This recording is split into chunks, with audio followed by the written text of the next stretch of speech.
रहीना खान में चौधरी जफर वड़ाइच के हक में पीटीआई की पाकिस्तान पीपल्स पार्टी में जोक धर जोक शमूलियत का ऐलान।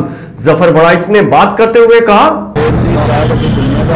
किसान कार्ड भी देंगे और मजदूर कार्ड भी देंगे, जिन्हें बेल की कार्ड चलता है वो चलिया करेगा।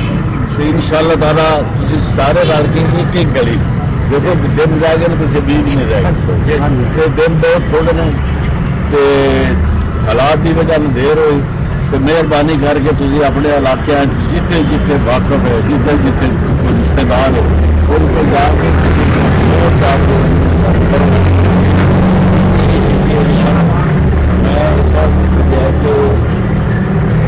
मैं सारी उम्र सैकड़े हजार जोड़े इस इलाके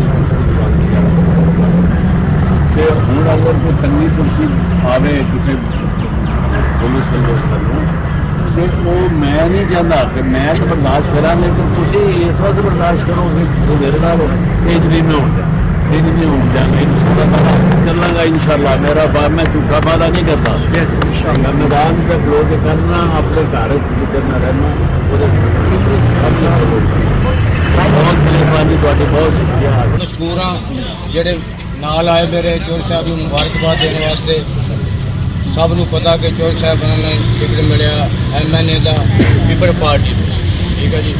दूसरा ऐलान मेरा ये है कि मैं साबका टिकट होल्डर PTI UC 44 तो मैं अज तो चौधरी साहब के नाल इन्हां दा वर्कर बन के, इन्हां दा सिपाही बन के तुहाडे दोस्तां की हमायत दे नाल, तुहाडी मशावरत दे नाल मैं ऐलान कर